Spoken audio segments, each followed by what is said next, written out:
என்னுடைய நண்பர் ஒருத்தர், அவருக்கு ஜாதகத்தில் நம்பிக்கை உண்டு. அவரே ஜோசியமெல்லாம் பார்ப்பார்.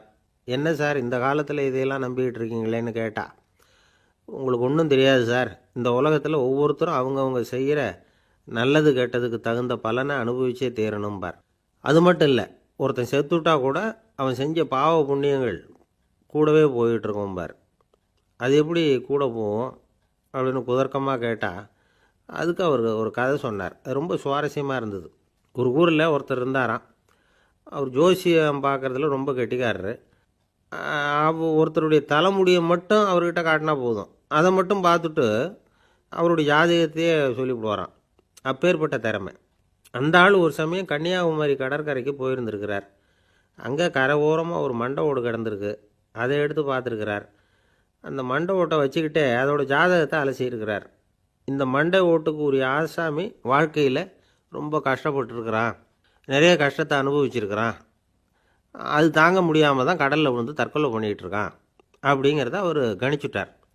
இருந்தாலும் இந்த மண்டை ஓடு இன்னமும் அனுபவிக்க வேண்டியது பாக்கி இருக்குது அப்படிங்கிறதையும் அவர் உணர்றார். அது சரி, ஒருத்த உயிரோடு இருக்கிற வரைக்கும் தானே நல்லது கெட்டதை அனுபவிக்க முடியும். செத்ததுக்கு அப்புறமும் பாக்கி இருக்குன்னா அதை எப்படி அனுபவிக்கிறது? இந்த மண்டை ஓட்டுக்கு இன்னும் கொஞ்சம் பாக்கி இருக்குது அப்படிங்கிறது அவருக்கு புரிஞ்சதே தவிர அதோட அர்த்தம் என்னங்கிறது அவருக்கு சரியாக விளங்கலை. சரி, இதை இன்னும் கொஞ்சம் விவரமாக ஆராய்ச்சி பண்ணி பார்ப்போம் அப்படின்னு நினச்சிக்கிட்டு அதை தன்னுடைய வீட்டுக்கு எடுத்துகிட்டு போயிட்டார். அந்த மண்டை ஓட்டை ஒரு பொட்டியில் வச்சு பூட்டினார். தன்னுடைய தனி அறையில் அதை பத்திரமா வச்சுக்கிட்டார். தினமும் ராத்திரி ஆனதும் தன்னுடைய மனைவியை பார்த்து, நீ போய் பூஜை அறையில் தனியாக படுத்துக்கோ அப்படின்னு சொல்லிவிட்டு, இவர் தினம் ராத்திரி 12 மணிக்கு பொட்டியை திறந்து பார்ப்பார். மண்டை ஓடு அப்படியே இருந்ததே தவிர இன்னும் கொஞ்சம் பாக்கி இருக்குங்கிறதுக்கு அர்த்தம் அவருக்கு விளங்கலை. அந்த மண்டை ஓட்டுக்கு இன்னும் என்ன பாக்கி இருக்க போகுது? இப்படியே ஒரு 10 நாள் போச்சு. அந்த வீட்டம்மாவுக்கு சந்தேகம் வந்துட்டுது. நம்ம வீட்டுக்காரர் நம்மளை தனியாக ஏன் தூங்க சொல்கிறார் அப்படிங்கிற சந்தேகம்.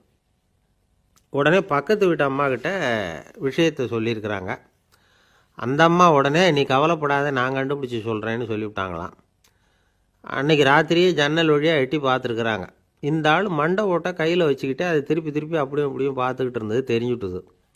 மறுநாள் காலையில் அவரோட மனைவியை பார்த்தாங்க. ஏம்மா, உன் வீட்டுக்காரருக்கு நீ முதல் மனைவியா 2வது மனைவியா அப்படின்னு கேட்டாங்க. எனக்கு தெரிஞ்ச வரைக்கும் நான் ஒருத்தி தான் அவருடைய மனைவின்னாங்க. அப்படி இல்லை, நீ அவருக்கு 2வது மனைவி. முதல் மனைவியின் மண்டை ஓடு தான் அவர் கையில் இருக்குப்போ, அதை தான் அவர் தினமும் ராத்திரியில் எடுத்து பார்த்துக்கிட்டு இருக்கிறாரு அப்படின்னு விட்டாங்க அந்த அடுத்த வீட்டம்மா. அப்படியா விஷயம்னு சொல்லிவிட்டு கணவன் வீட்டில் இல்லாத நேரமாக பார்த்து அந்த மண்டை ஓட்டை எடுத்து கொண்டாந்து ஒரு உரலில் போட்டு உலக்கையால் குத்தி நொறுக்க ஆரம்பிச்சுட்டுது அந்த அம்மா. வெளியே போயிருந்த அந்த ஆள் அப்போ தான் உள்ளே நுழைஞ்சார். மண்டை ஓடு உலக்கைக்கிட்ட குத்து வாங்கிட்டு இருக்கு. அது அனுபவிக்க வேண்டியது இன்னும் கொஞ்சம் பாக்கி இருக்குது அப்படிங்கிறதுக்கான அர்த்தம் எனக்கு இப்போ தான் புரிஞ்சுதுன்னாராம் அவர். இந்த கதையிலேருந்து நாம் இன்னொரு நீதியையும் புரிஞ்சுக்கணும். அதாவது நம்ம வீட்டை பற்றி நமக்கு தெரியாததெல்லாம் அடுத்த வீட்டுக்காரங்களுக்கு நல்லா தெரியும். ஒரு ஆசாமி வேகமாக ஓடிக்கிட்டு இருந்தான். ஏன் இப்படி ஓடுறேன்னு கேட்டார் இன்னொருத்தர். அங்கே ஒரு ஆள் அடிபட்டு கிடக்கிறான், அதை பார்த்தேன், உடனே ஓடுறேன்னா. எங்கேன்னு கேட்டார். ஆஸ்பத்திரிக்குன்னா. ஒரு ஆள் அடிபட்டு கிடக்கிறத பார்த்தா உடனடியாக நாம் செய்ய வேண்டியது முதல் உதவி, அதுக்கப்புறம் தான் ஆஸ்பத்திரி. இன்றைக்கி விபத்துங்கிறது சர்வசாதாரணமாக நடந்துக்கிட்டு இருக்குது. வாகன விபத்து, வெடிகுண்டு விபத்து, தீ விபத்து, கட்டடம் சரியறது, பூகம்பம், இப்படி நிறைய நடக்குது. ஒரு விபத்தை பார்த்துட்டா நம்மளில் பல பேர் நமக்கு என்னத்துக்கு வம்புன்னு ஒதுங்கி போயிடுறதும் உண்டு. சில பேர் துணிஞ்சு கிட்ட போய் உதவி செய்கிறதும் உண்டு. அப்படி உதவி செய்ய நினைக்கிறவங்களுக்கு உபயோகப்படுற தகவல் இது. விபத்தில் காயமடைஞ்சவங்களை 3 பிரிவாக பிரிக்கலாமா.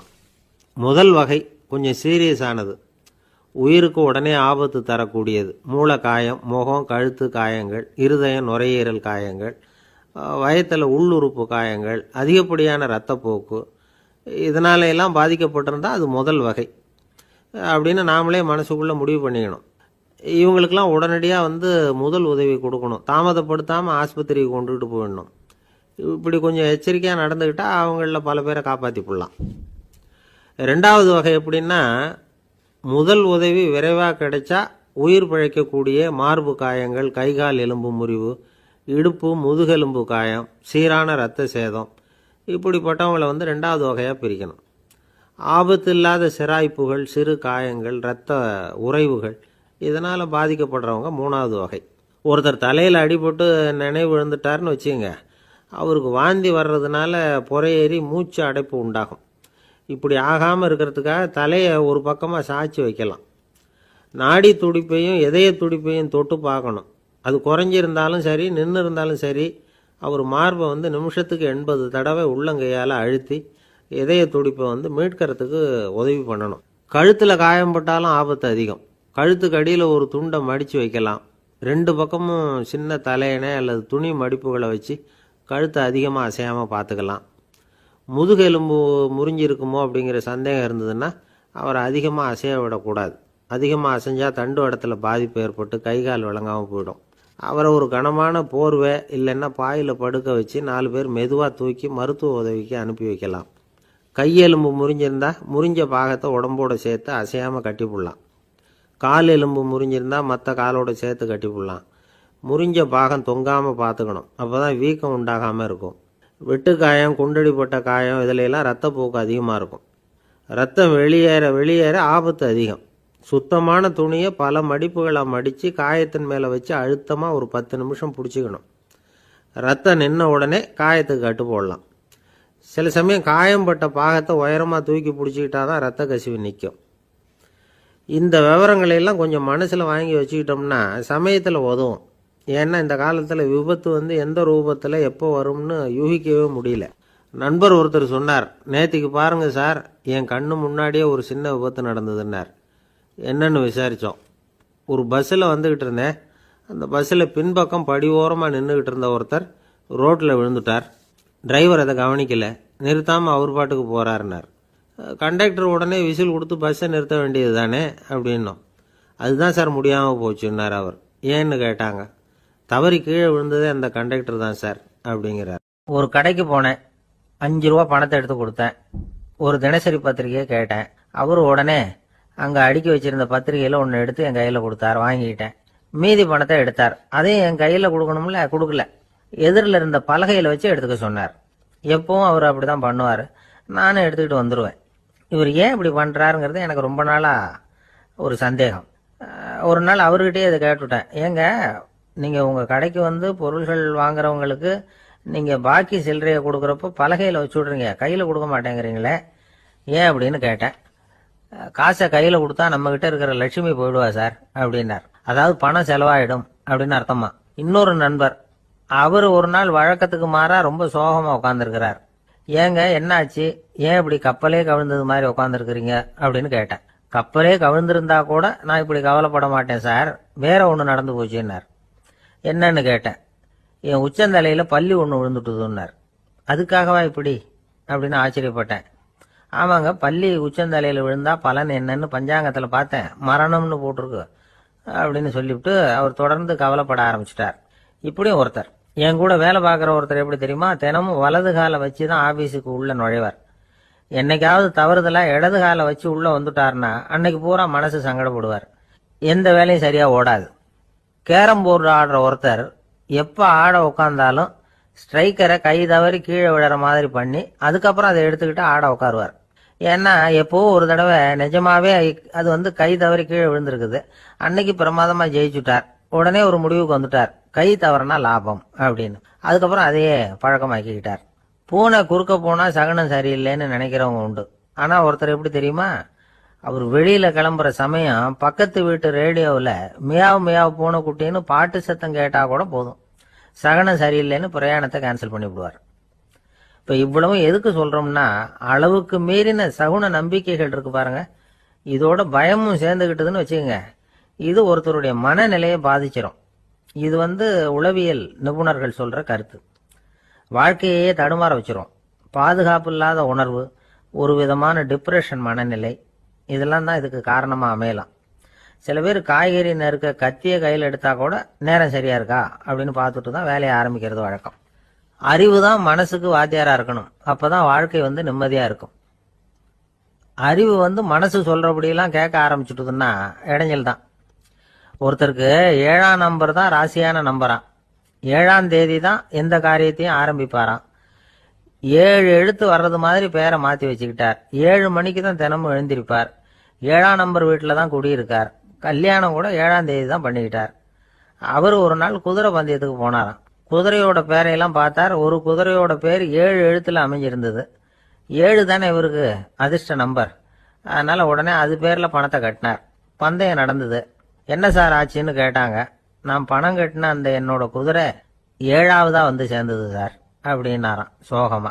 வாழ்க்கையில் சில சந்தர்ப்பங்களில் நாம் சில அவமானங்களை சந்திச்சே தீர வேண்டியிருக்கு. என்ன பண்ணுறது, காலம் அப்படி. அவமானப்படுறவங்க உடனே அடங்கி போயிடுறது தான் உலக வழக்கம். அவமானப்பட்டால் உடனே சீறி எழறவங்களும் உண்டு. ஆனால் அதையே ஒரு சவாலாக எடுத்துக்கிட்டு முன்னுக்கு வர்றவங்களும் சில பேர் இருக்கிறாங்க. அவங்க ரொம்ப அபூர்வம். இன்றைக்கி மனோதத்துவ நிபுணர்கள்லாம் என்ன சொல்கிறாங்க தெரியுமா? அவமானப்பட்டுட்டா உடனே அடங்கி போயிடக்கூடாதான். அதையே ஒரு சவாலாக எடுத்துக்கிட்டு மனசில் ஒரு வைராக்கியத்தோட முயற்சி பண்ணினா வாழ்க்கையில் எல்லாரும் முன்னேறலாமா.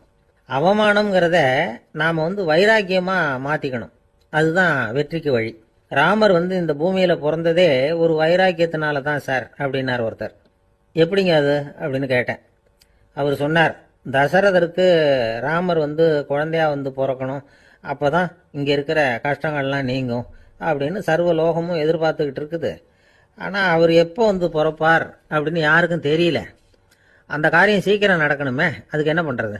நாரதர் வந்தார் ஒரு நாள் தசரதரை தேடி. தசரதா, உனக்கு ஒரு செய்தி தெரியுமான்னு ஆரம்பித்தார். அவர் எப்பவும் இப்படித்தானே ஆரம்பிக்கிறது வழக்கம். என்ன விஷயம்னு கேட்டார் தசரதர். தசரதா, நீ அடிக்கடி உன்னோட தேரில் ஏறிக்கிட்டு தேவலோகத்துக்கு போகிற, அங்கே போகிற வர்ற எல்லாம் பண்ணிகிட்ருக்க, எல்லாம் சரி. தேவலோகத்துலேயும் உன்னை நல்லபடியாக தான் வரவேற்கிறாங்க. தேவேந்திரன் உன்னை பிரியமாக அழைச்சிட்டு போய் தன்னுடைய அரியாசனத்திலேயே தனக்கு பக்கத்திலேயே உட்கார வைக்கிறான். நீயும் சந்தோஷமாக உட்காந்து பேசிவிட்டு வந்துடுற. ஆனால் நீ இங்கே வந்ததுக்கு அப்புறம் அங்கே என்ன நடக்குது தெரியுமா உனக்கு அப்படின்னாரான் நாரதர். என்ன நடக்குது எனக்கு ஒன்றும் தெரியலையே அப்படின்னாரான் தசரதர். நாரதர்கிட்ட கிட்டத்தில் கேட்டிருக்கார், கொஞ்சம் சொல்லுங்கள் என்னது அப்படின்னு. அவர் ஒரு நெருங்கி வந்தாராம் நாரதரும். மெதுவாக அவர் காதோட காதாக சொன்னாராம். அதாவது நம்ம பாஷையில் சொல்லப்போனால் பற்ற வைக்கிறார். நீ அங்கே தேவேந்திரங்கிட்ட உட்காந்து பேசிவிட்டு வந்த பிறகு நீ அங்கே உட்காந்துருந்த அரியாசனத்தை தண்ணி ஊற்றி கழுவி சுத்தப்படுத்துகிறாங்க. நீ என்ன அந்த அளவுக்கு சுத்தம் இல்லாத ஆளா, தினம் குளிக்காமையாக இருக்கிற அப்படின்னாராம். தசரதருக்கு இது ரொம்ப அவமானமாக போயிட்டுது.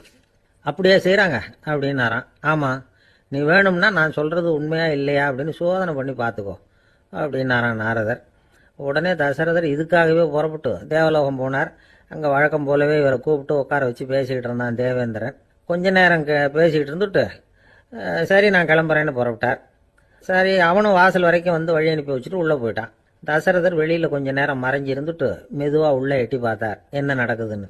நாரதர் சொன்னது உண்மைதான். தசரதர் உட்கார்ந்திருந்த ஆசனத்தை அங்கே 2 தேவர்கள் கழுவி சுத்தப்படுத்திக்கிட்டு இருக்கிறாங்க. தசரதரால் இதை தாங்கிக்க முடியல. அவருக்கு ரொம்ப அவமானமாக போச்சு. நேராக கிடுகிடுன்னு தேவேந்திரங்கிட்டே போனார். நான் உட்காந்துருந்த இருக்கையே சுத்தம் பண்ணுறியே, நான் என்ன அந்த அளவுக்கு பாவியா அப்படின்னு கேட்டார். ரொம்ப கோபமாக கேட்டார். தசரதரே, மனுஷனுக்கு 3 கடன்கள் உண்டு. தேவ கடன், ரிஷி கடன், பித்ரு கடன். இதை தீர்க்காதவன் பாவியாகிறான். இதில் மகனை பெறுவதால் தான் பித்ரு கடன் தீரும். உனக்கு மகன் கிடையாது, அதனால நீ பாவியாகிற. பாவி உட்கார்ந்துருந்த இடம்ங்கிறதுனால அதை சுத்தம் செய்ய வேண்டியது எங்கள் கடமை அப்படின்னு நானும் தேவேந்திரன். இந்த இடத்துல தசரதருக்கு ஏற்பட்ட அவமானம் ஒரு வைராக்கியமாக மாறிச்சு. தேவேந்திரனே கேட்டுக்கோ, ஒரு மகனை பெற்ற பிறகுதான் இந்த சபையில் மறுபடியும் அடி எடுத்து வைப்பேன் அப்படின்னு சொல்லிவிட்டு போயிட்டாரான். போய் புத்திர காமேஷ்டி யாகம் பண்ணார். புத்திரர்கள் பிறந்தார்கள். இந்த கதையில் உள்ள கருத்து என்னன்னா, தேவேந்திரன் தசரதரை அப்படி அவமானப்படுத்தலைன்னா அவருக்கு இப்படி ஒரு வைராக்கியம் பிறந்திருக்குமா? யோசிச்சு பார்க்கணும். நமக்கு ஏற்படுகிற சில அவமானங்களையும் வைராக்கியமாக மாற்றிக்குவோம். அப்படி மாற்றிக்கிட்டோம்னா வாழ்க்கையில் முன்னேறலாம். நம்ம ஆளுங்க சில பேர் அவமானத்தை வைராக்கியமாக மாற்றிக்கிறது எப்படி தெரியுமா?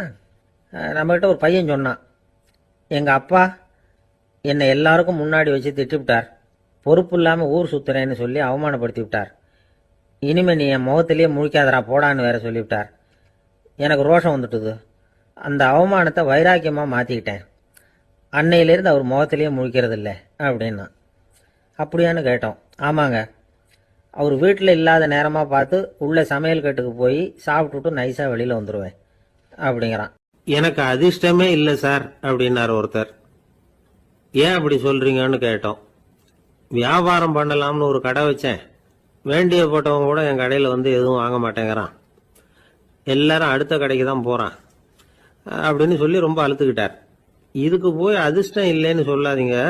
வாடிக்கையாளர்களை வந்து கவர்றது எப்படிங்கிறது உங்களுக்கு தெரியல, அதுதான் குறை அப்படின்னும். சார், உங்களுக்கு தெரிஞ்ச அந்த ரகசியத்தை எனக்கும் கொஞ்சம் சொல்லி கொடுங்களேன் அப்படின்னார். சரி, உங்கள் காதை இப்படி கொடுங்க அப்படின்னு சொல்லி அது சம்பந்தமாக பெரிய வல்லுநர்கள் சொல்லியிருக்கிற கருத்துக்களை அவர்கிட்ட சொல்ல ஆரம்பித்தோம். அதாவது இந்த வாடிக்கையாளர்களை கவர்றதுக்கு வல்லுநர்கள் பல ஆலோசனைகளை ஏற்கனவே சொல்லி வச்சிருக்கிறாங்க. அது சம்பந்தமாக அனுபவப்பட்டவங்க, அதை தெரிஞ்சு வச்சுக்கணும். அதாவது கடை வச்சிருக்கிறவங்க எல்லாரும் இதை கொஞ்சம் காதில் வாங்கி வச்சுக்கணும். எதை இப்போ சொல்ல போகிறத. எப்பவும் பணத்தை சம்பாதிக்கிறதுலேயே குறியாக இருக்கக்கூடாதான். அதை விட முக்கியமாக நீங்கள் சம்பாதிக்க வேண்டியது வாடிக்கையாளர்களுடைய மன நிறைவு. வர்றவங்க திருப்தியோடு போகணும், அது முக்கியம். அதில் கவனமாக இருக்கணும். கடைக்கு வர்ற ஒருத்தர் ஏதாவது ஒரு குறை சொல்கிறாருன்னு வச்சுங்க, அதை வந்து அலட்சியப்படுத்தக்கூடாது. ரொம்ப அக்கறையோடு அதை காது கொடுத்து கேட்கணும். அப்படியா சார், அதை நான் அவசியம் கவனிக்கிறேன் அப்படின்னு சொல்லணும். ஒருத்தர் வரார், சார் நேற்றுக்கு உங்கள் கடையில் இதை நான் வாங்கிட்டு போனேன், வீட்டில் இது வேணான்னு சொல்லிவிட்டாங்க, அது திருப்பி கொடுக்கறதுக்காக தான் வந்திருக்கிறேன் அப்படின்னு சொல்லி திருப்பி கொடுக்குறார். உடனே நீங்கள் வந்து முகம் சுளிக்கக்கூடாது, எரிச்சல் படக்கூடாது. வழக்கம் போல் நிதானமாக முகம் அலர்ச்சியோடு அதை திருப்பி வாங்கிக்கணும். இவ்வளவு ரூபாய்க்கு சாமான் வாங்கினா இந்த ஸ்பூன் அன்பளிப்பு, இப்படி ஏதாவது கொடுக்கலாம். பண்டிகை காலங்கள்லேயும் பொருள்கள் வாங்குறவங்களுக்கு இப்படி ஏதாவது பொருத்தமாக ஒரு அன்பளிப்பு கொடுக்கலாம். நீங்கள் கொடுக்கறது ஒரு சர்வசாதாரணமான பொருளாக இருந்தால் கூட அது வாங்குற ஒரு மனசில் ஒரு மகிழ்ச்சியை ஏற்படுத்தும். எதுவும் உங்களால் கொடுக்க முடியலன்னா உங்கள் முகம் நிறைஞ்ச சிரிப்பையாவது கொடுங்க, அது போதும். உங்கள் கடையில் இல்லாத ஒரு பொருளை வாடிக்கையாளர் வந்து கேட்குறார், உடனே இல்லைன்னு முகத்தில் அடித்தது மாதிரி சொல்லிடக்கூடாது. கொஞ்சம் உட்காருங்க சார் அப்படின்னு சொல்லி உங்கள் பணியாளர் யாரையாவது அனுப்பி வெளியிலேருந்து வாங்கிட்டு வர சொல்லி அவர்கிட்ட கொடுக்கலாம். சில பேர் உங்கள் கடைக்கு வரும்பொழுது அவங்க வீட்டு குழந்தைகளையும் கூப்பிட்டுக்கிட்டு வர்றாங்கன்னு வைங்க. நீங்கள் என்ன செய்யணும்னா அந்த குழந்தைகளை முதல்ல கவனிக்கணும். அது கண்ணத்தை கிள்ளணும், அதுகிட்ட விளையாடணும், அதுக்கு ஏதாவது மிட்டாய் பிஸ்கட் எதையாவது கொடுத்து அது கவனத்தை கவரணும். அதுக்கப்புறம் பெரியவங்களை கவனிக்கலாம். உங்கள் கடையில் வேலை செய்கிற பணியாளர்கள் சுத்தமாக இருக்கணும். சிரிச்ச முகம், சுறுசுறுப்பு, இது ரெண்டும் அவங்களுக்கு தேவை. அழுது வடிஞ்சிக்கிட்டு இருக்கக்கூடாது. அப்புறம் இன்னொரு விஷயம், அதிகமாக பொருள் வாங்குற ஒருத்தர்கிட்ட அதிக மரியாதையாகவும் குறைச்சலாக பொருள் வாங்குறவர்கிட்ட வேற விதமாகவும் நடந்துக்கக்கூடாது. எல்லாருக்கிட்டையும் சமமாக நடந்துக்கணும். 5 ரூபாய்க்கு வாங்கினாலும் சரி, 500 ரூபாய்க்கு வாங்கினாலும் சரி, அவங்கக்கிட்ட நீங்கள் காட்டுற மரியாதையில் வித்தியாசம் இருக்கக்கூடாது. எல்லாத்துக்கும் மேலே உங்கள் கடையில் ஒரு பொருள் வாங்கினா அது உண்மையானதாக இருக்கும், தரமுள்ளதாக இருக்கும் அப்படிங்கிற நினைப்பு ஜனங்களுக்கு வரணும். அதனால் தரமான பொருளையே நீங்கள் வந்து உங்கள் கடையில் வச்சுருக்கணும். இது வரைக்கும் நான் சொன்னதையெல்லாம் கவனத்தில் வச்சுக்கிட்டு நீங்கள் கடையை ஆரம்பிச்சிங்கன்னா வியாபாரம் பிச்சுக்கிட்டு போகும். அப்படி போகலன்னா அதுக்கப்புறம் கேளுங்க. ஏன்னா இந்த யோசனைகள்லாம் அனுபவப்பட்டவங்க சொல்லியிருக்கிற யோசனைகள். இந்த யோசனைகளில் நீங்கள் எச்சரிக்கையாக இருக்க வேண்டிய ஒரு விஷயம் உண்டு. அது என்னங்கிறதையும் தெரிஞ்சு வச்சுக்கிறது நல்லது. என்னுடைய நண்பர் ஒருத்தர் வந்தார். சார், உங்கள் யோசனையை கேட்டதுனால நான் ஒரு அறை வாங்கினது தான் மிச்சம்னார். என்ன ஆச்சுன்னு கேட்டேன். எங்கள் கடைக்கு ஒரு பெரிய அம்மா குழந்தைய தூக்கிட்டு வந்தாங்க சார். உங்கள் யோசனைப்படி அந்த குழந்தையோட கண்ணத்தை கிள்ளணும்னு முயற்சி பண்ணினேன். திடீர்னு அந்த நேரம் பார்த்து அந்த குழந்தை தலையை குனிஞ்சிக்கிட்டுது. என் கை வந்து குழந்தையோட கண்ணத்துக்கு பதிலாக அது தூக்கிட்டு வந்தவங்க கண்ணத்தை கிள்ளிவிட்டுது. அதுதான் அப்படி ஆயிட்டுது அப்படின்னார் கண்ணத்தை தடவிக்கிட்டு. ஒரு ராஜா இருந்தார். நாடு பூராவும் நிறைய மரங்களை நட்டு வளர்க்கணுங்கிறது அவரோட ஆசை. தானே அதுக்கு முன்மாதிரியாக இருக்கணும்னு நினைச்சார். அரண்மனையை சுற்றி மரங்களை நட்டு வளர்த்தார். இதை பார்த்துட்டு ஜனங்களும் அவங்கவுங்க வீட்டை சுற்றி மரக்கன்றுகளை நட்டு வளர்த்தாங்க. கொஞ்ச காலத்தில் ஊர் பூரா பசுமையாக மாறிச்சு. எல்லாருக்கும் சந்தோஷமாக இருந்தது. இது ஒரு பக்கம் இருக்கட்டும். இப்போ நான் சொல்ல போகிற கதை வேற. அதாவது அந்த ராஜா ஒரு நாள் தன்னுடைய அரண்மனையை சுற்றி இருக்கிற விதவிதமான மரங்களை எல்லாம் போய் பார்த்தார். எப்படி இருக்கிறீங்க அப்படின்னு ஒவ்வொரு மரத்துக்கிட்டையும் விசாரிச்சாராம். எந்த மரமும் சந்தோஷமாக இருக்கிறதா தெரியல. அதுக்கும் மனசில் ஒரு குறை. முதல்ல ஆலமரத்துக்கிட்ட போனார். அது சொல்லிச்சு, மண்ணா, நான் நல்லா பெருசாக வளர்ந்துருக்கிறேன், அடர்த்தியாக இருக்கிறேன், கிளையெல்லாம் 4 பக்கமும் நல்லா படர்ந்து தான் இருக்குது, இருந்தாலும் எந்த பிரயோஜனமும் இருக்கிறதா தெரியல எனக்கு. என்னுடைய பழம்லாம் ரொம்ப சின்னதாக இருக்குது, என் கண்ணுக்கு சரியாக புறப்பட மாட்டேங்குது. நான் இருக்கிற சைஸுக்கு என்னுடைய கிளையில் இருக்கிற பழம்லாம் எவ்வளவு பெருசாக இருக்கணும், அது இத்தினூண்டு இருக்கிறது எனக்கு பெரிய அவமானமாக இருக்குது. இப்படி இங்கே நின்றுக்கிட்டு இருக்கிறதே ரொம்ப கூச்சமாக இருக்குது, ஒரு நல்ல புயல் வந்ததுன்னா பேசாமல் சாஞ்சு விடலாமான்னு பார்க்குறேன் அப்படின்னு புலம்புது ஆலமரம். சரி இருக்கட்டும்னு நினச்சிக்கிட்டு ராஜா அடுத்தபடியாக ஒரு அத்தி மரத்துக்கிட்ட போனார். அதுவும் புலம்ப ஆரம்பிச்சிட்டுது. நான் கூட பெரிய மரம் தான், இல்லை இலையெல்லாம் அழகாக தான் இருக்குது, பழம் அழகாக இருக்குது, இருந்தாலும் உள்ள விஷயம் இல்லையே, அத்தி பழத்தை புட்டு பார்த்தா அத்தனையும் சொத்த அப்படின்னு பழமொழியே உண்டாயிட்டுதே, இப்படி ஒரு கெட்ட பேரோட நான் இருக்கணுமா அப்படின்னு புலம்புது அது. சரி இது இருக்கட்டும் அப்படின்னு சொல்லி அடுத்தபடியாக வேப்ப மரத்துக்கிட்ட போனார். அது தன்னுடைய வேதனையை வெளியிட்டது. எனக்கு எவ்வளவோ மருத்துவ குணங்கள்லாம் இருக்கிறதா சொல்லிக்கிறாங்க, இருந்தாலும் என்ன பிரயோஜனம், என்னுடைய பழத்தை மனிதர்கள் யாரும் விரும்பி சாப்பிட்றது இல்லையே அப்படின்னுது. ராஜா அடுத்தாப்புல இருந்து ஒரு பனை மரத்துக்கிட்ட போனார். நான் நல்லா உயரமாக தான் வளர்ந்துருக்கிறேன், மற்ற மரங்கள்லாம் என்னை வந்து அண்ணாந்து தான் பார்க்கணும், இருந்தாலும் என்கிட்ட நிழலுக்காக யாரும் வந்து ஒதுங்கிறது இல்லையே அப்படின்னுது. என்ன இது எல்லா மரமும் இப்படி திருப்தி இல்லாமல் இருந்துகிட்டு இருக்குதே அப்படின்னு நினச்சிக்கிட்டே ராஜா அடுத்தபடியாக அங்கே இருந்த ஒரு பைன் மரத்துக்கிட்ட போனார். அழகாக உயரமாக பசுமையாக தான் இருந்தது, ஆனால் பழமோ பூவோ கிடையாது. அதை நினச்சி அது வருத்தப்பட்டுக்கிட்டு இருக்குது. ஓக் மரம் அது ஒன்று நின்றுட்டு இருந்தது. அது என்ன சொல்லிச்சுன்னா, இலையுதிர் காலத்தில் என் மேலே இருக்கிற எல்லா இலைகளும் உதிர்ந்து போடுது, முடி கொட்டின மனிதர்கள் மாதிரி மொட்டையாக நான் நிற்க வேண்டி இருக்குது, என்ன வாழ்க்கை இது அப்படின்னு சொல்லி அழுத்துக்கிட்டது.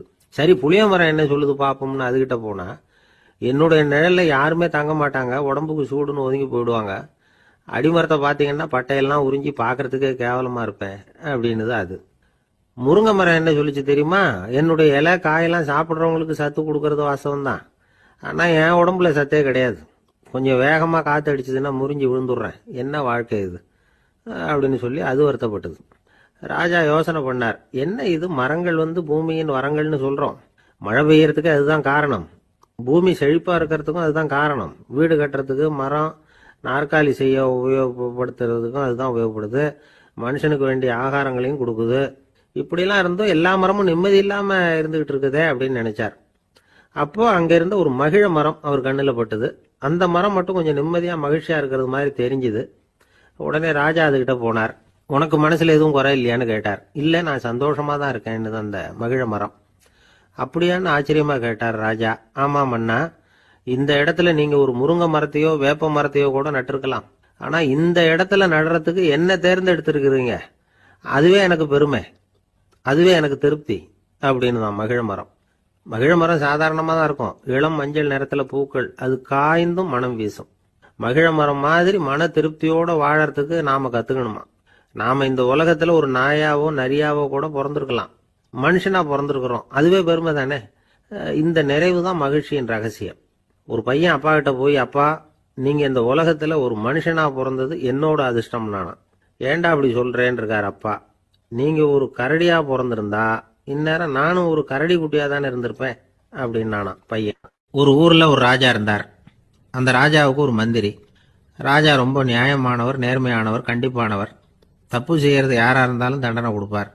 வேண்டியவங்களுக்கு ஒரு நியாயம், வேண்டாதவங்களுக்கு ஒரு நியாயம்ங்கிறதெல்லாம் அவர்கிட்ட கிடையாது. ஒரு சமயம் அரசவையில் அந்த அமைச்சரே வந்து விதிமுறைகளுக்கு புறம்பா ஏதோ நடந்துகிட்டு இருக்கார். மன்னருக்கு கோபம் வந்துட்டுது. உடனே அந்த அமைச்சரை கிட்டத்தில் கூப்பிட்டு அவர் கன்னத்தில் ஓங்கி ஒரு அறை கொடுத்துட்டாராம். உடனே அந்த அமைச்சர் என்ன பண்ணார் தெரியுமா, நேராக போனார், அங்கே நின்றுகிட்டு இருந்த இன்னொருத்தர் கன்னத்தில் ஓங்கி அரைஞ்சார். அறை வாங்கினவர் திகைச்சு போயிட்டார். இவர் ஏன் நம்மளை வந்து அரைகிறார் அப்படின்னு யோசனை பண்ணார். மன்னரும் திகைச்சு போயிட்டார். நாம இவரை அரைஞ்சா அதுக்காக இவர் போய் இன்னொருத்தர் அரையணுமா அப்படின்னு யோசனை பண்ணார். அவர் இவருக்கு என்ன பைத்தியமானு கூட நினைக்க ஆரம்பிச்சுட்டார். ஆனால் என்ன ஆச்சுன்னா, அப்புறம் அமைச்சர் அவர் கவனிச்சுக்கிட்டு இருந்தாரா, அவர் இன்னொருத்தர் அரைஞ்சார் இல்லையா, அந்த அறை வாங்கின ஆசாமியை பார்த்து கத்திக்கிட்டு இருந்தார். யார்? அமைச்சர். ஏன்பா என்கிட்ட அறையை வாங்கிட்டு இப்படி விவரம் இல்லாமல் நின்றுட்டு இருக்கிறிய, நான் உனக்கு கொடுத்ததை நீ வேற யாருக்கிட்டையாவது கொடுத்துரு அப்படின்னார். உடனே அந்த ஆள் பார்த்தான், தனக்கு அடுத்தபடியாக நின்றுகிட்டு இருந்தவனை ஓங்கி ஒரு அறை அரைஞ்சான். அவன் கண்ணத்தை தடவிட்டே யோசனை பண்ணான். இது ஏதோ புரிஞ்சுக்கிட்ட மாதிரி அடுத்தாப்புல நின்றுட்டு இருந்தவனை அரைஞ்சான். இப்படி இந்த அறை வந்து மாறி மாறி போய்கிட்டே இருக்குது. ஊரு பூரா பிரயாணம் பண்ண ஆரம்பிச்சுட்டுது. அன்னைக்கு ராத்திரி அந்த ராஜா படுக்கிறதுக்காக போனார். அந்த நேரம் பார்த்து அவர் கன்னத்தில் பலார்னு ஒரு அறை விழுந்தது. நம்மளே அரையிறது யாரு அப்படின்னு அதிர்ச்சியோட மன்னர் திரும்பி பார்க்கறாரு. அரைஞ்சது அவரோட மனைவி. என்னாச்சு உனக்குன்னு கத்துனார் ராஜா. உங்களுக்கு தெரியாதா, ஊர் பூரா ஒருத்தர் மாற்றி ஒருத்தர் மூலமா இந்த அறை வந்து பிரயாணம் பண்ணிட்டு வருது அப்படின்னாங்க அந்த அம்மா. அப்படின்னா ஆரம்பிச்ச இடத்துக்கே வந்துட்டுதா அப்படின்னாராம் மன்னர். என்ன சொல்றீங்கன்னு கேட்டிருக்காங்க. இவர் விவரத்தை சொன்னாராம். அப்படின்னா நீங்க ஆரம்பிச்சு வச்ச இந்த விளையாட்டை நான் முடிச்சு வச்சுட்டேன் அப்படின்னாங்களாம் அந்த அம்மா. மறுநாள் காலை மறுபடியும் அரசவை கூடிச்சு அந்த அமைச்சர் மன்னரை பார்த்து கேட்டார், என்ன மகாராஜா, என்கிட்ட கொடுத்ததை திருப்பி வாங்கிட்டீங்களா அப்படின்னாராம். இப்படி நடக்கும்னு நான் எதிர்பார்க்கவே இல்லைன்னார் மன்னர். ஆனால் நான் எதிர்பார்த்தேன். அது எங்கே போயிட போகுது, ஊர் பூரா சுற்றி கடைசியில் உங்ககிட்ட தான் வந்து சேரும் அப்படிங்கிறது எனக்கு தெரியும் அப்படின்னாராம் அமைச்சர். இந்த கதை வேடிக்கையாக இருந்தால் கூட இதில் உள்ள கருத்து முக்கியமானது. இந்த உலகத்தில் பல கருத்துக்கள் இப்படி தான் மாறி மாறி சுற்றி வந்துக்கிட்டே இருக்குது. நம்மால் ஒருத்தன் தன்னுடைய நண்பன் ஒருத்தனை கடத்தெருவில் பார்த்தான். உடனே ஓடி போய் பலார்னு ஒரு அறை கொடுத்தானான். அவன் கண்ணத்தை தடவிட்டு ஏன்டா என்ன அரைஞ்சேன்னு கேட்டிருக்கான். நீ ஏன்டா என்ன முட்டாள்னு என் மனைவிட்ட போய் சொன்னேன் அப்படின்ட்டுருக்கான் அவன். உன்னை ஒரு முட்டாள்னு சொன்னதுக்காகவா நீ என்ன அரைஞ்ச அப்படின்னு கேட்டிருக்கான் இவன். டேய், நான் அதுக்காக அறையலப்பா, அது ஒரு பெரிய ரகசியம். நான் முட்டாளுங்கிறது அந்த ரகசியத்தை நீ ஏன் எங்கள் வீட்டில் போய் சொன்னேன், அதுக்காக தான் அரைஞ்சேன் அப்படின்னு நானா. இந்த செல்வந்தர் ஒருத்தர்கிட்ட ஒரு சிறுவன் ஆடு மேய்ச்சிக்கிட்டு இருந்தானா. பெரியவர் அவனை கூப்பிட்டு, நீ நேராக போய் ஒரு ஆட்டில் உள்ள ரொம்ப நல்ல பகுதி எதுவோ அதை எடுத்துக்கிட்டு வா அப்படின்னாரான். இவன் போனான். ஒரு ஆட்டு உடம்புல இருந்த நாக்கு, இருதயம், இது ரெண்டையும் எடுத்துகிட்டு கொடுத்தானான். பெரியவர் வாங்கி பார்த்தார். அதுக்கப்புறம் இப்போ நீ போய் இன்னொரு ஆட்டில் இருக்கிற ரொம்ப கெட்ட பகுதி எதுவோ அதை எடுத்துகிட்டு வா அப்படின்னாரான். இவன் போய் எடுத்துகிட்டு வந்தான். அவன் கையில் இருந்தது மறுபடியும் அதே மாதிரி நாக்கு, இருதயம், இது ரெண்டும் தான். என்னது இப்பவும் அதையே கொண்டுட்டு வந்திருக்கிற அப்படின்னாராம் பெரியவர். இவன் சொன்னானா, ஒரு உடம்புல உள்ள ரொம்ப நல்ல பொருளும் இதுதான், ரொம்ப கெட்ட பொருளும் இதுதான் அப்படின்னானா. இளம் வயசில் இப்படி பதில் சொன்னவர் தான் பேரறிஞர் லுக்மானுல் ஹக்கீம் அவர்கள். கோபப்படாமல் இருந்தால் இது ரெண்டும் நல்லா வேலை செய்யும், கோபப்பட்டால் இது ரெண்டும் மோசமாக வேலை செய்யும். அதை புரிஞ்சுக்கிறதுக்காகத்தான் இன்றைக்கி இந்த தகவல். கோபம் வந்துட்டால் நாம் என்ன செய்கிறோங்கிறது நமக்கே தெரியாது. ஒருத்தர் டாக்டர்கிட்ட போனார் அவசரமாக. டாக்டர், எனக்கு இப்போ கடுமையான கோப வெறி, எனக்கு கண்ணு மண்ணு ஒன்றும் புரியல, உடனடியாக அதை கட்டுப்படுத்தணும், உடனே இதுக்கு ஏதாவது ஒரு மாத்திரை கொடுங்க ப்ளீஸ் அப்படின்னார். அந்த டாக்டரும் உடனே ஒரு மாத்திரையை கொடுத்து, இதை உடனே போடுங்க, நான் தண்ணி கொண்டுகிட்டு வரேன்னு உள்ளே போனார். தண்ணியோடு திரும்பி வந்தார். இவர் சொன்னார், டாக்டர், நீங்கள் கொடுத்த மாத்திரை ரொம்ப பெருசாக இருந்தது, இருந்தாலும் கஷ்டப்பட்டு முழுங்கிட்டேன்னார். டாக்டர் சந்தேகத்தோடு மேசையை பார்க்குறார். பார்த்தா மாத்திரை அங்கேயே இருக்குது, பேப்பர் வெயிட்டை காணலை.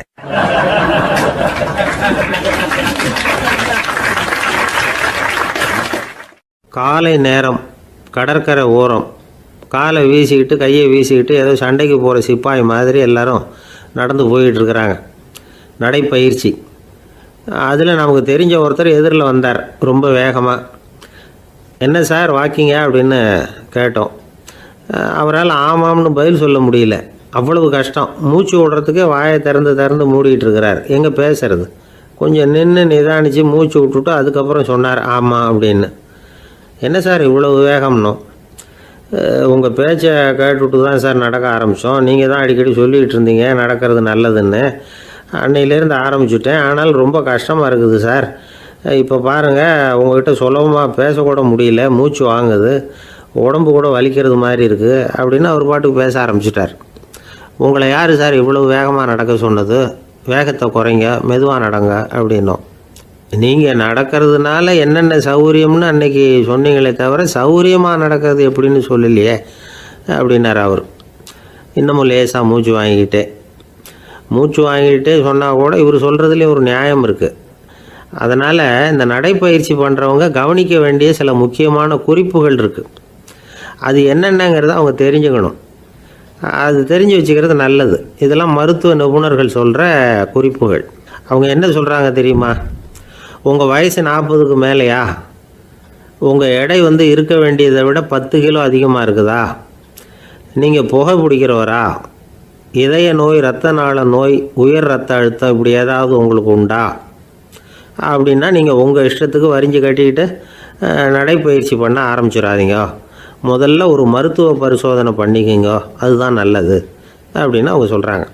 நடக்கிறப்போ, உடற்பயிற்சி செய்கிறப்போ மார்பு பகுதியில் அல்லது வேறு எங்கேயாவது தொடர்ந்து வலி இருந்ததுன்னா பயிற்சியை நிறுத்தி விட்டு டாக்டரை போய் பார்க்கணும். நடைப்பயிற்சி பண்ணுறப்போ உங்கள் சக்திக்கு தகுந்த மாதிரி மெதுவாக அதிக கஷ்டம் இல்லாமல் முன்னேறலாம். அங்கே என்ன போட்டியாக வைக்கிறாங்க? முந்திக்கிட்டு போய் என்ன பண்ண போகிறோம்? பரிசாக வாங்க போகிறோம். அதனால் நிதானம் அவசியம் அப்படிங்கிறது அவங்க ஆலோசனை. தொந்தரவு கொடுக்காத ஷூ, ட்ரெஸ்ஸு இதுகளை உபயோகப்படுத்துங்க. பாதத்தில் ஆடு தசை இருக்குல்ல, அங்கே ஏதாவது பிரச்சனை இருந்ததுன்னா டாக்டரை பாருங்கள். இந்த பாதத்தில் வலி வரும் அந்த இடத்துல. வெயில் காலமாக இருந்தால் தலைக்கு தொப்பி வச்சுக்கோங்க. பனியில் நடந்தாலும் அப்படி தான், தலையை பத்திரமா பார்த்துக்குங்க. நம்மக்கிட்ட ஏதோ கொஞ்சம் உருப்படியாக தெரியறது அது தானே. உடற்பயிற்சிக்கு முன்னாடி பின்னாடி பயிற்சி செய்கிறப்போ நிறைய தண்ணி குடிக்கலாமா. முதல் 1 மாதத்துக்கு கொஞ்சம் தளர்த்தியாக சாவகாசமாக நடக்கலாம். மணிக்கு 3 அல்லது 4 கிலோமீட்டர் வேகம்னு வச்சுங்களேன். அதுக்கப்புறம் வேகத்தை அதிகப்படுத்தலாம். மணிக்கு 6 அல்லது 8 கிலோமீட்டர் அளவுக்கு நடக்கலாம். நல்லா கையை வீசிக்கிட்டு நடக்கணும். மூச்சு விடுற எண்ணிக்கை அதிகரிக்கணும்.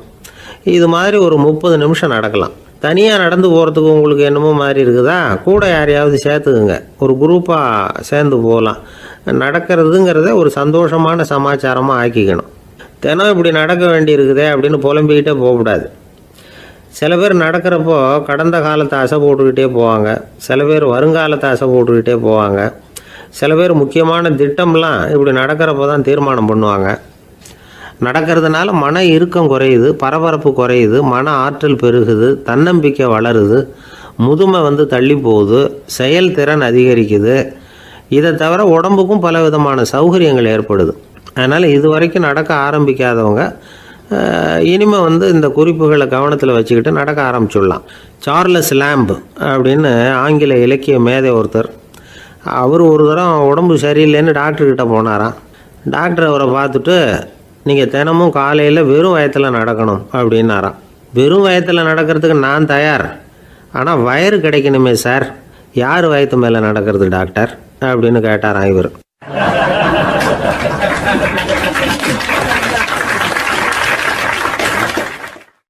ரொம்ப பேருக்கு கூட்டத்தில் பேசுறதுன்னா பயம். நமக்கு ஒன்றும் தெரியாதுன்னு மற்றவங்க நினச்சிடக்கூடாதுங்கிற எண்ணம் தான் இதுக்கு காரணம். ரொம்ப முக்கியமான ஒரு கூட்டம்னா பயம் அதிகமாக இருக்கும். முக்கியமானவங்கள்லாம் வருவாங்களே, அவங்களாம் நம்மளை பற்றி மட்டமாக நினச்சிருவாங்களே அப்படிங்கிற பயம் வந்துடும். ஆனால் மேடை பேச்சுங்கிறது அவ்வளவு கடினமான ஒரு காரியம் இல்லைங்கிறாங்க அது சம்பந்தமான நிபுணர்கள். யாரும் பேச்சாளர் ஆகலாம், இது ஒன்றும் பெரிய கிஃப்ட்டு கிடையாது அப்படின்னு அவங்க சொல்கிறாங்க. நீங்கள் ஒரு சிறந்த பேச்சாளர் ஆகணுமா அப்படின்னா அதுக்குன்னு சில ஆலோசனைகளை சொல்லி வச்சுருக்கிறாங்க அனுபவசாலிகள். முதல் ஆலோசனை என்னென்னா, உங்கள் பேச்சு எளிமையாக இருக்கணும். ஏதாவது ஒரு கருத்து அல்லது 2 கருத்து சொன்னால் போதும். 20 அல்லது 30 கருத்துக்களை சொல்லிகிட்டே போகக்கூடாது. 2வது ஆலோசனை, நீங்கள் என்ன பேச போகிறீங்கிறது முதல்ல உங்களுக்கு நல்லா புரியணும். அதுக்கப்புறம் தான் அதை அடுத்தவங்களுக்கு புரிய வைக்க முடியும். எப்படி ஆரம்பிக்க போகிறோம், எந்த கருத்தை முக்கியமாக வலியுறுத்த போகிறோம், எப்படி முடிக்க போகிறோம் அப்படிங்கிறத முதல்ல நல்லா சிந்தித்து மனசில் வச்சுக்கணும். கடைசியாக என்ன சொல்கிறீங்களோ அதுதான் கேட்குறவங்க மனசில் நிற்கும். 3வது ஆலோசனை என்னென்னா, உங்கள் பேச்சு சுருக்கமாக இருக்கணும். ஒரு 15 நிமிஷம் பேசுகிறது ரொம்ப பொருத்தம். மணிக்கணக்கில் பேசிக்கிட்டு இருக்கிறது நல்லதில்லை. 4வது ஆலோசனை, நீங்கள் பேசுகிறது உண்மையாக இருக்கணும். உங்களுக்கு உண்மையான அனுபவங்கள் இருக்கும், அதை சொல்லலாம். உங்களுடைய உண்மையான அனுபவங்களை மற்றவங்களோட பகிர்ந்துக்கணும், அதுதான் முக்கியம். 5வது ஆலோசனை, ஆரம்பத்தில் கொஞ்ச நேரம் உங்களை பற்றியும் எதிரில் உள்ளவங்களை பற்றியும் சம்மந்தப்படுத்தி ஏதாவது பேசி ஒரு நெருக்கத்தை ஏற்படுத்திக்கணும். ஒவ்வொருத்தரும் இப்போ இவர் பேச போகிறது நம்ம சம்மந்தப்பட்டது அப்படின்னு நினைக்க ஆரம்பிச்சிருவாங்கல்ல, அதுக்கப்புறம் அவங்க கேட்க தயாராகிட்டாங்கன்னு அர்த்தம். எதிரில் உட்காந்துருக்கிற கூட்டத்திலேருந்து 3 பேரை தேர்ந்தெடுங்க. அதாவது வலது பக்கம் ஒருத்தர், நடுவில் ஒருத்தர், இடது பக்கம் ஒருத்தர். அதாவது உங்களை ரொம்ப கனிவாகவும் ஆர்வமாகவும் பார்க்குறவராக பார்த்து தேர்ந்தெடுத்துங்க மனசுக்குள்ளே. நீங்கள் பேசும்பொழுது என்ன பண்ணணும்னா, இவங்களை நேருக்கு நேராக மாறி மாறி பார்த்துக்கிட்டே பேசுனீங்கன்னா நீங்கள் ஏதோ ஒட்டுமொத்த கூட்டத்தையும் பார்த்து பேசுகிறதாக ஒரு உணர்வு அது ஏற்படுத்திவிடும். 6வது ஆலோசனை என்னென்னா, சொற்பொழிவுன்னா நீங்கள் பேசணும், படிக்கக்கூடாது. எழுதி படிக்கிறது நல்லா இருக்காது. குறிப்புகள் வேணும்னா வச்சுக்கலாம். படிக்கிறது பேப்பர்லேருந்து வர்றது மாதிரி இருக்கும், பேசுகிறது இதயத்திலேருந்து வர்றது மாதிரி இருக்கும். அப்புறம் 7வது ஆலோசனை சொல்கிறாங்க. அது என்னென்னா, மேடையில் ஏறி நின்ன உடனே இயல்பாக மூச்சை இழுத்து விட்டுங்க, இயல்பு நிலைக்கு வாங்க, அதுக்கப்புறம் இயல்பாக பேச ஆரம்பிக்கலாம் அப்படிங்கிறாங்க. இவ்வளவும் பேச்சு கலையில் வல்லுநர்களாக இருக்கிறவங்க சொல்லுகிற ஆலோசனைகள். இதையெல்லாம் கடைபிடிச்சா நமக்கும் அதுக்கும் வெகு தூரம்னு நினச்சிக்கிட்டு இருந்த ஒன்று இப்போ கிட்டத்தில் நெருங்கி வந்துடும். நாம் சொல்கிறபடியெல்லாம் அது கேட்கும். ஒரு பேச்சாளர், அவருக்கு சுருக்கமாகவே பேச தெரியாது. மேடையில் ஏற்றி விட்டுவிட்டா போதும், ஆரம்பிச்சிருவார், நிறுத்த மாட்டார், பேசிக்கிட்டே இருப்பார். ஒரு தடவை அவர் ஒரு கூட்டத்தில் ரொம்ப நேரம் பேசிக்கிட்டே இருக்கிறார். எதிரில் பொறுமை இழந்த ஒருத்தர் தன்னுடைய கை கடிகாரத்தை காட்டினார். அதை கவனித்த பேச்சாளர், மன்னிக்கணும், கை கடிகாரம் நான் கொண்டுகிட்டு வர மறந்துட்டேன், அதுதான் நேரம் போனதே தெரியல அப்படின்னு சொல்லியிருக்கிறார். இதுக்கு அவர் சொன்னாராம் கோபமாக, ஏய்யா கடிகாரத்தை தான் பார்க்க முடியல, மறந்துட்டேன், பக்கத்தில் மாட்டியிருக்கிற கேலண்டரையாவது பார்க்கக்கூடாதா அப்படின்னாராம்.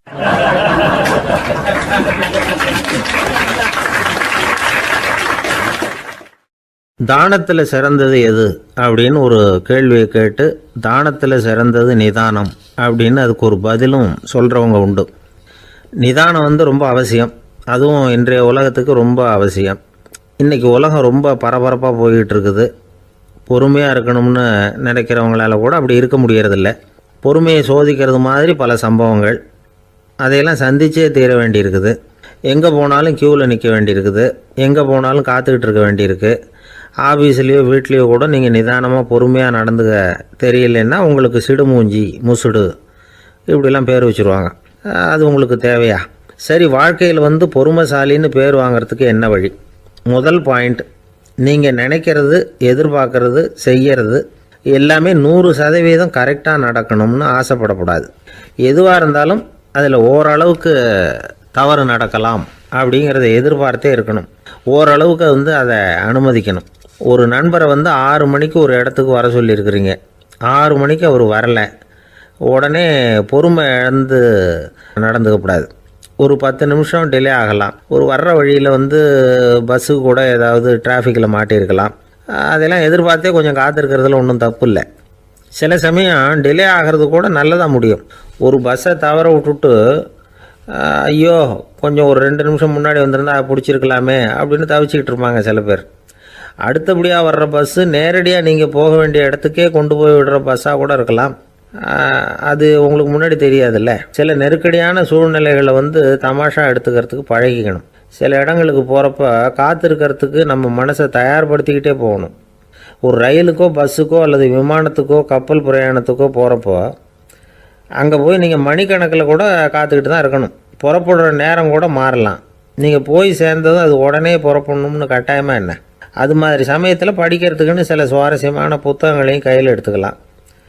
உங்களை சுற்றி எவ்வளவோ சுவாரஸ்யமான சம்பவங்கள் நடந்துக்கிட்டு இருக்குதுல்ல, அதையெல்லாம் வேடிக்கை பாருங்கள். எதுக்காக காத்துக்கிட்டு இருக்கிறோமோ அந்த காரியத்தில் உண்மையாகவே நமக்கு ஒரு அக்கறை இருந்தால் நமக்கு போர் அடிக்காது. சில கோயில்களில் பார்த்துருப்பீங்க, தரிசனத்துக்காக பக்தர்கள் நாள் கணக்கில் காத்துக்கிட்டு இருப்பாங்க. அவங்களெலாம் அழுத்துக்கிறது இல்லை. ஆண்டவனை தரிசிக்கணுங்கிற உண்மையான அக்கறை இருக்கிறதுனால அவங்களுக்கு போர் அடிக்கிறது இல்லை. ஆனால் சில சினிமா தியேட்டரில் கூட பார்க்கலாமே, சினிமா கியூ கூட அப்படி தான். சாயந்தரம் 6 மணி ஆட்டத்துக்கு காலம்பரை 6 மணிக்கே போய் கூட காத்துக்கிட்டு இருப்பாங்க. அவங்களுக்கெல்லாம் போர் அடிக்காது, படம் பார்க்குற ஆர்வம். இன்னொரு முக்கியமான விஷயத்தை நாம் பழக்கப்படுத்திக்கணும். லிவ் ஃபார் தி மூமெண்ட் அப்படிங்கிறாங்க நிபுணர்கள். ரொம்ப பேர் எப்படின்னா அடுத்தபடியாக நடக்க போகிற விஷயத்திலேயே கவனமாக இருப்பாங்க. அந்த நினைப்புலேயே இந்த நிமிஷத்தை பொறுமை இல்லாமல் கழிப்பாங்க. ஒருத்தர் இருக்கார், அவர் எப்படின்னா ஆஃபீஸ் முடிகிறதுக்குள்ளேயே சார் 5 மணிக்கெல்லாம் ரெடியாக இருங்க, நாம் அந்த ஹோட்டலில் போய் டிஃபன் சாப்பிட்ணும் அப்படின்னு 4 மணிலேருந்து சொல்லிகிட்டு இருப்பார். 4:55 பரபரப்பாக ஓடி வருவார். 2 பேரும் புறப்படுவோம், ஹோட்டலுக்கு போவோம், சாப்பிட்டுக்கிட்டு இருப்போம். அப்படி சாப்பிட்டுட்டு இருக்கிறப்ப சார் சாப்பிட்டு முடித்ததும் நேராக ஒரு ஜவுளி கடைக்கு போகிறோம் அப்படிம்பார். பரபரக்க சாப்பிட்டு முடிப்பார், புறப்படுவார். ஜவுளி கடையில் அவசரமாக சீக்கிரம் பில் போடுங்க சார், சினிமாவுக்கு நேரம் ஆகிடும்பார். சினிமா தியேட்டரில் உட்காந்து அடுத்தபடியாக எங்கே டின்னர் சாப்பிட்றதுன்னு யோசனை பண்ணிகிட்டு இருப்பார்.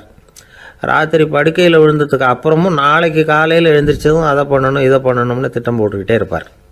அதாவது எப்போவும் அடுத்த நிமிஷம், அடுத்த நாள், அடுத்த வாரம், அடுத்த வருஷம், இதுதான் அவங்க சிந்தனை. இந்த நிமிஷம் என்ஜாய்மெண்ட்டை அவங்க இழந்துடுறாங்களாம்.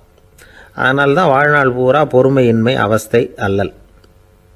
அதனால் நாம் எல்லோரும் வாழ்க்கையில் நிதானமாக இருக்கிறதுக்கு கற்றுக்கணுமா. அதுக்காக இந்த நிதானத்துக்கு வேறு விதமான அர்த்தம் பண்ணிக்கக்கூடாது. ஒருத்தர் அப்படித்தான் ஒரு தடவை அவருடைய குதிரை காணாமல் போயிட்டு தான். அதுக்காக அவர் கவலைப்படலை, நிம்மதியாக இருந்தார், சந்தோஷமாக இருந்தார். என்ன சார் இது, உங்கள் குதிரை திருட்டு போயிட்டுதுங்கிறீங்க, நீங்கள் கவலைப்படாமல் இருக்கிறீங்களே அப்படின்னு கேட்டாங்களாம். அதுக்கு அவர் சொல்லியிருக்கார், நல்ல வேலை சார், கட்டியிருந்த குதிரை காணாமல் போயிருக்குது. நான் அது மேலே உட்காந்துருக்கிற சமயம் அது காணாமல் போயிருந்ததுன்னா, திருட்டு போயிருந்ததுன்னா நானும் சேர்ந்தில் காணாமல் போயிருப்பேன் அப்படின்னாராம்.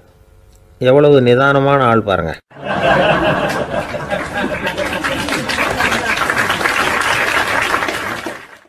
ஒரு ஊரில் ஒரு சித்தர் இருந்தார், சூஃபி சித்தர். அவர் ஞானம் பெற்ற ஒரு சித்தர். ஒரு நாள் அந்த நாட்டு மன்னன் அவரை பார்க்கறதுக்காக வந்தான். என்ன வேணும் உனக்குன்னு கேட்டார். நான் கடவுளை பார்க்கணும், அதுக்கு நீங்கள் தான் உதவி பண்ணணும் அப்படின்னா அவன். சித்தர் கொஞ்சம் யோசனை பண்ணார். சரி, போயிட்டு நாளைக்கு வாடினார். அதே மாதிரி மன்னன் போயிட்டு அடுத்த நாள் வந்தான். இங்கே நீ என்னோட ஒரு வாரம் தங்கியிருக்க வேண்டியிருக்கும்னார். சரின்னா ஒரு பிச்சை பாத்திரத்தை தூக்கி கையில் கொடுத்தார். அவனுக்கு ஒன்றும் புரியல, இருந்தாலும் வாங்கிட்டான். வாங்கிட்டு இதை என்ன செய்யணும் அப்படின்னு கேட்டான். இதை ஒன்றும் செய்ய வேணாம், இதை எடுத்துக்கிட்டு பக்கத்தில் உள்ள கிராமங்களுக்கு போ, வீடு வீடாக பிச்சை எடுத்துக்கிட்டு வா. அப்படி வந்த பிறகு தான் உனக்கு சாப்பாடும் ஓய்வும் கிடைக்கும். ஒரு வாரம் இப்படி செய், அதுக்கப்புறம் 8வது நாள் நாம் கடவுளை பற்றி யோசிக்கலாம் அப்படின்னார். இப்படி இவர் சொன்னதை கேட்டதும் அந்த அரசனுக்கு அதிர்ச்சி ஆயிட்டுது. ஒரு மாதிரி ஆயிட்டான். தன்னுடைய சொந்த நாட்டில் சொந்த குடிமக்கள்கிட்ட போய் பிச்சை எடுக்கிறதா அப்படின்னு யோசனை பண்ணி பார்த்தான். அதுக்கப்புறம் மெதுவாக அவன் அந்த சித்தரை பார்த்தான். ஐயா, சொந்த நாட்டிலேயே பிச்சை எடுக்கிறதுன்னா எனக்கு ஒரு மாதிரியாக இருக்குது, வெக்கமாக இருக்குது. நான் வேணும்னா வெளி தேசத்தில் எங்கேயாவது போய் பிச்சை எடுக்கவா அப்படின்னு கேட்டான். இதுக்கு அந்த சித்தர் ஒரு சம்மதிக்கலை. இதை பாரு, உன்னால் பிச்சை எடுக்க முடியலன்னா பேசாமல் திரும்பி அரண்மனைக்கே போயிடு. அதுக்கப்புறம் கடவுளை பற்றியெல்லாம் பேசுறதுக்கு என்னை தேடிட்டு வரக்கூடாது அப்படின்னு விட்டார். மன்னன் தயங்கினான். இருந்தாலும் மனசை சரி பண்ணிட்டு சம்மதிச்சான். சரிங்க, ஒரு வாரம் இங்கே தங்குறேன், நீங்கள் சொல்கிறது மாதிரி பக்கத்து கிராமங்களுக்கு போகிறேன், வீடு வீடாக பிச்சை எடுக்கிறேன், வர்றேன் அப்படின்னா. ஒரு வாரம் தெரு தெருவாக பிச்சை பாத்திரத்தோடு அலைஞ்சான். சொந்த ஊரில் சொந்த குடிமக்கள்கிட்ட பிச்சை எடுத்தான். 7 நாள் முடிஞ்சுது. 8வது நாள் அந்த சித்தர் மன்னனை கூப்பிட்டார். இப்படி வாழ்னார். வந்தான். இனிமே நீ கடவுளை பற்றி என்கிட்ட கேட்கலாம்னார். இனிமே கேட்கறதுக்கு ஒன்றுமே இல்லை சுவாமின்னா இவன். ஒரு வார காலம் பிச்சை எடுத்த பிறகு தான் கடவுளை காண முடியும் அப்படின்னு நான் கனவு கூட காணவில்லைன்னா. அப்படின்னா நீ பிச்சை எடுத்த காலத்தில் அப்படி என்னதான் நடந்தது அப்படின்னு கேட்டார் அவர். சுவாமி, ஒரு வார காலம் பிச்சை எடுத்ததில் என்னுடைய ஆணவம் அழிஞ்சுட்டுது. அது இப்போ இருக்கிற இடமே தெரியல. இப்போ அதை காணவே காணோம். பிச்சைக்காரனாக இருந்தப்போ பெற்றதை மன்னனாக இருக்கும்போது பெற முடியாதுங்கிறத புரிஞ்சுக்கிட்டேன் அப்படின்னா மன்னன். அடக்கம் பிறந்தவுடன் தெய்வீக கதவுகள் திறந்து கொள்ளுகின்றன அப்படிங்கிறார் ஓஷோ. நம்மால் ஒருத்தன் ஆணவம் அழியணுங்கிறதுக்காக ஒரு திருவோட்டை எடுத்துக்கிட்டு தெரு தெருவாக பிச்சை எடுக்க ஆரம்பித்தான். என்ன, தெய்வீக கதவுகள் திறந்துதா அப்படின்னு கேட்டார் ஒருத்தர். தெய்வீக கதவு திறக்கிறதுக்கு முன்னாடியே எங்கள் வீட்டு கதவு சாத்திக்கிட்டுதுன்னா. என்னடா சொல்கிறேன்னார். இனிமேல் வீட்டுக்குள்ளேயே வர வேணாம், இதையே தொழிலாக வச்சுக்கோ அப்படின்னு எங்கள் வீட்டில் சொல்லிவிட்டாங்க சார் அப்படின்னா.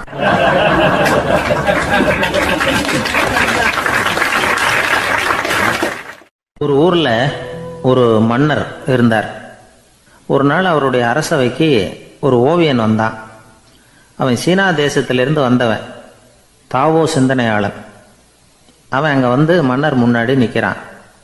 யாரும் செய்ய முடியாத ஒரு காரியத்தை என்னால் செய்ய முடியும்னா. இவன் இப்படி சொன்னதை கேட்டதும் ஏற்கனவே அங்கே இருந்த அரசவை ஓவியன் ஒருத்தனுக்கு கோபம் வந்துட்டுது. இதோ பாரு, இப்படிலாம் பேசக்கூடாது, நான் வேணும்னா உன்னுடைய சவாலை ஏற்றுக்கிறேன் அப்படின்னா. நாம் 2 பேரும் ஓவியம் தீட்டுவோம், அதை பார்த்துட்டு நம்ம 2 பேரில் யார் சிறந்த ஓவியன் அப்படிங்கிறத மன்னரே தீர்மானம் செய்யட்டும், என்ன சொல்கிற அப்படின்னு கேட்டான் அவன். அவனும் சரின்னு ஒத்துக்கிட்டான். போட்டி ஆரம்பமாச்சு. அரசர் அவங்களுக்கு 2 சுவர்களை ஒதுக்கி கொடுத்தார். 6 மாத காலம் அவகாசம் கொடுத்தார். 2 ஓவியர்களும் அவங்கவுங்க வேலையை ஆரம்பித்தாங்க. இரவு பகலாக வேலை செய்ய ஆரம்பிச்சுட்டாங்க. 6 மாதம் முடிஞ்சது. அரசர் வந்து பார்த்தார். முதல்ல தன்னுடைய அரசவை ஓவியர் தீட்டியிருந்த ஓவியத்தை பார்த்தார். ரொம்ப பிரமாதமாக இருந்தது, பாராட்டினார். இதோ பாரு, உன்னுடைய ஓவியம் அற்புதமாக இருக்குது, உயிரோட்டம் உள்ளதாக இருக்குது, கலையின் உச்சமே இதுதான், இதை விட சிறந்த ஒரு ஓவியத்தை வேற யாராலையும் படைக்க முடியாது அப்படின்னார். அதுக்கப்புறம் அந்த சீன ஓவியன்கிட்ட போனார். எங்கே உன்னுடைய ஓவியம்னு கேட்டார். திரைச்சீலையை விலக்கி விட்டு பாருங்கன்னா. மன்னர் வந்து அந்த திரைச்சீலையை விளக்குனார். உள்ளே ஓவியம் இருக்க வேண்டிய இடம் கண்ணாடி மாதிரி தெரிஞ்சுது. அவன் அந்த 6 மாத காலமாக அந்த சுவரை தேய்ச்சி தேய்ச்சி கண்ணாடி மாதிரி ஆக்கி வச்சிருக்கிறான். அதுக்கு நேராக எதிர் சுவரில் அரசவை ஓவியம் தீட்டின ஓவியம் இருக்குது. அது எதிரில் இருந்த இந்த கண்ணாடியில் பட்டு பிரதிபலிக்குது. மன்னர் யோசனை பண்ண ஆரம்பித்தார். அப்புறம் அந்த சீன ஓவியனை பார்த்து கேட்டார், இதை பாரு, நீ என்னுடைய ஆளை தோற்கடிச்சுட்ட அப்படிங்கிறதுல சந்தேகம் இல்லை. ஆனாலும் எங்களை ஏமாத்தி இருக்கிற, எந்த ஓவியமும் நீ வரையிலையே அப்படின்னார். அரசே, இதுதான் உண்மையான ஓவியம், உயிருள்ள ஓவியம். இது மனோபாவங்களை பிரதிபலிக்கும், மாறுகின்ற காலங்களை அப்படியே காட்டும் அப்படின்னா அந்த சீன ஓவியன். கையால் வரைகிற ஓவியங்களில் சலனம் இல்லை. கண்ணாடி அப்படி கிடையாது. சக்தியின் ஓட்டம் அதில் எப்பவும் இருந்துக்கிட்டே இருக்கும். கண்ணாடி மட்டுமே ஜீவனுள்ள ஓவியமாக இருக்க முடியுங்கிறத அந்த சீன ஓவியன் தெரிஞ்சு வச்சிருந்தான். ஏன்னா அவன் ஒரு தாவோ சிந்தனையாளன். ஒவ்வொரு குழந்தையும் இந்த கண்ணாடியோடு தான் பிறக்குது. ஆனால் நாம் என்ன செய்கிறோம்னா ஓவியங்களை கண்ணாடி மீது பதிப்பிச்சு விடுறோம். கண்ணாடி நம்மளை பிரதிபலிக்குது. நம்முடைய அழகோ அவலட்சணமோ கண்ணாடியை பாதிக்கிறது இல்லை. ஏன்னா அதுக்கு மனம் கிடையாது. கடந்து போன வினாடியை பற்றி அது சிந்திக்கிறது இல்லை. அடுத்த கணத்தை பற்றின எதிர்பார்ப்பும் அதுகிட்ட கிடையாது. அதுதான் பற்றற்ற நிலை. மனிதனுக்கு தேவைப்படுறது அதுதான். கண்ணாடி கிட்டே இருந்து நாம் கற்றுக்கொள்ள வேண்டிய பாடம் இது. வாழ்க்கையில் மனிதர்களை நேசிக்கலாம், உலகின் அழகையெல்லாம் பிரதிபலிக்கலாம், ஆனால் எதையும் பற்றி கொண்டு விடக்கூடாது அப்படிங்கிறது பெரியவர்கள் அறிவுரை. துயரம்ங்கிறது பற்றுக்களின் சாயை. கண்ணாடி முன்னாடி நிற்கிறப்போவெல்லாம் நமக்கு இந்த ஞாபகம் வரணுமா. ஒரு குடும்பத் தலைவர் ஒரு நாள் காலையில் விடிஞ்சு எழுந்திரிச்சதும் சத்தம் போட்டார், யார் இந்த கருங்குரங்கு படத்தை என் ரூமில் கொண்டாந்து மாட்டி வச்சது அப்படின்னு கத்தினார். சமையல் கட்டிலிருந்து மனைவி பதில் சொன்னாங்க, தூக்க கலக்கத்தில் உளராதுங்க, நல்லா பாருங்க, அது படம் கிடையாது, முகம் பார்க்குற கண்ணாடி அப்படின்னாங்க.